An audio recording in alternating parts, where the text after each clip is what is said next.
Baatiiwwan saglan darban birriin biiliyoonni tokko qaalama olitti tilmaamamu malaammaltoota irraa deebi'uusaa biiroon abbaa alangaa waliigalaa Oromiyaa beeksise. Biirichi gocha malaammaltummaa xiqqeessuu irratti hojii ji'oottan saglan hojjechaa ture irratti miidiyaaleef ibsa kenne.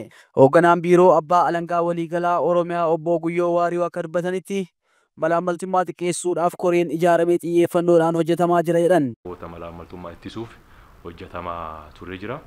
Xiyyeeffannoo kennamu keessa akkuma kanaan duras yeroo adda addaa kaasaa turre qaamolee dhimma kan idileen hojjetaniin dabalataatti koreen farra malaammaltummaa sadarkaa naannoorraa haga godinaalee dhaabbatee hojiin kun xiyyeeffannoon hojjetamaa turre jira. Hojiin hojjetamu kun yeroo adda addaatti bu'aa buusaa dhufe. Baatiiwwan saglan dabran galmeewwan qorannoo 1197 kan shakkamtoota 2362 ta'an poolisiif abbaa alangaatiin qoratamaa turanii jiru.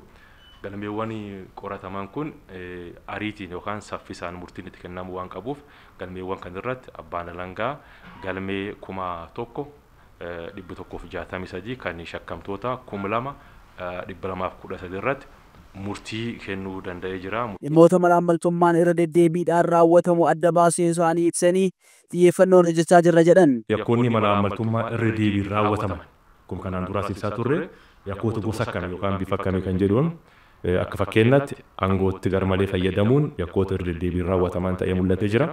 Hojii mootummaa yookaan jaarmiyaa uummataa haaliin mallee hoogganuu geggeessuu jechuun seeraaf sirna diriiree ala hojii mootummaa geggeessuun yakkoota irra deddeebiin raawwataman ta'ee galmeewwan amma jennu kan keessa mul'atee jira. Matta'aa yookaan gubboo fudhachuu hanni yakkoota irra deddeebiin raawwataman ta'ee mul'atee jira. Faayidaa hin malle kallattiinis ta'e al-kallattiin argachuun yakkoota irra deddeebiin raawwataman ta'ee mul'atee jira. Qabeenya maddisaa hin beekamne horatanii argamuun yakkoota irra deddeebiin qorannoon kun mul'isee argamee jira. Hojii hojjetamaa jiruunis qabeenyi qarshii biiliyoona tokkotti shallagamoo to'atamee murtii eeggachuu isaa ibsanii qabeenyi qarshii biiliyoona tokkotti qaalamatti tilmaamamu mootummaadhaaf deebi'uusaa obbo Guyyoon ibsan. Yeroo malaammaltummaa dhimma hawaasa maraa ta'uu ibsanii hojii seera kabachiisuu hojjetamaa jiru keessatti hawaasni qooda isaa bahuu qaba jedhan. Akka waliigalaatti qabeenyota hangammaatti dhorkamanii falmamaa jiran dhorkamanii qoratamaa jiran yoo idaanu biiliyoona tokko miiliyoona 153 563 fi qarshiin 69 qabeenya dhorkinee manneen murtiitti falmaa jirru. Isaan kun kan falmaa jirruu fi dhorkinee qorataa jirru.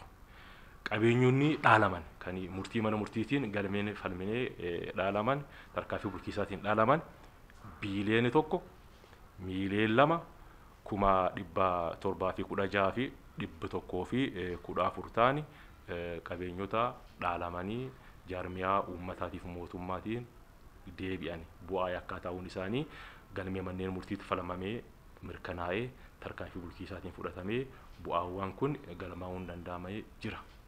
Kana hojiiwwan hojjenne akka fakkeenyaatti hagan yoo ibsine uummanni keenya akkuma kanaan dura eeruu fiduun eeruu fide immoo ragaa ta'ee haqa baasuun akka nu waliin dhaabbatu qaamolee haqaa hojii kan hojjetan bakka jirutti gargaaree malaammaltoonni akka seeraa dhiyaatan horiin hannaan argame akka deebi'ee uummataa deebi'u akka nu waliin dhaabbattumsi godhu kan gargaarsu godhu asumaan yaamicha godhuu barbaada.